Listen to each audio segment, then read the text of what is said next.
everyone, I've got a designy DIY video for you today. I'm going to be showing you how to design a piece of wall art.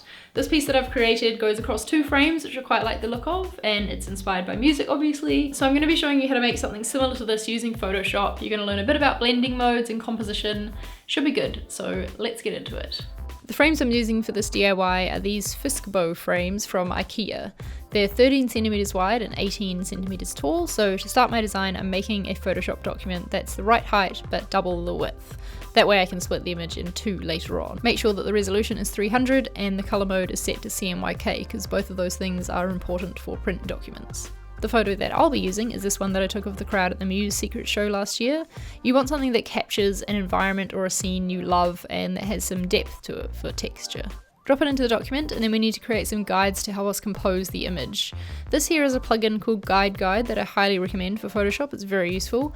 I just put in 4 columns and it makes them for me, and then another guide through the middle horizontally.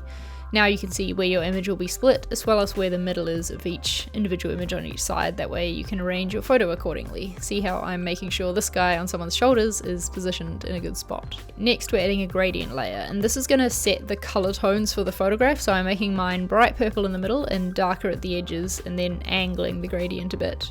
Play around with the blending modes and then add an adjustment layer underneath to bring the saturation right down on your photo and let the colours of that gradient come through more. I actually decided to change my blending mode to screen and deepen the edges of the gradient a bit more once I saw how it was all looking together. But just click through a couple of options of blending modes and play around with the gradient until you find something that you like. As a finishing touch to this background, I added a new blank layer above the gradient and took a large brush with soft edges and a low opacity, and then I painted some pink at the edges so it sort of looked like a light leak. For the text part, I didn't use a font. I'm actually taking a Tombow brush pen and just writing my phrase with it a few times on some blank pieces of paper. The best part about this technique is that you don't have to be a master hand letterer to get the look that I'm going for. Just write in your own handwriting and let yourself be messy with it, because that's going to give it a more organic look. When I had a version I was happy with, I took the app Tiny Scanner on my phone to take a picture and adjusted the settings so that it was super high contrast black and white. Send that file to your computer and open it in Photoshop. Then I use the levels adjustment to make it even more contrasted. Select the magic wand tool by pushing W and make sure the contiguous box up the top here is unticked. Then select the white background to delete it.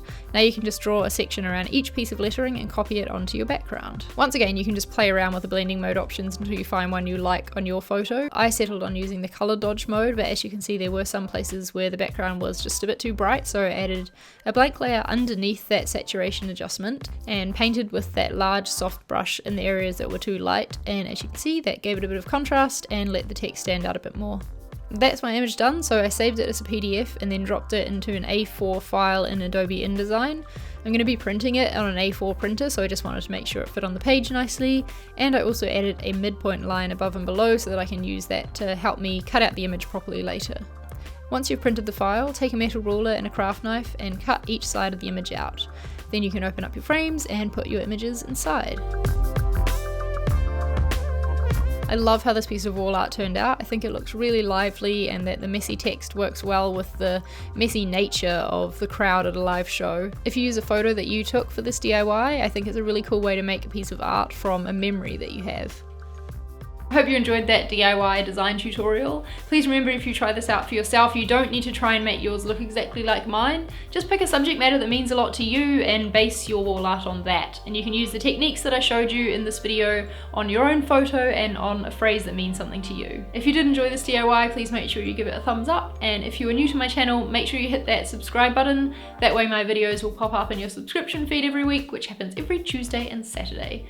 So I guess I will see you in the next one. Bye.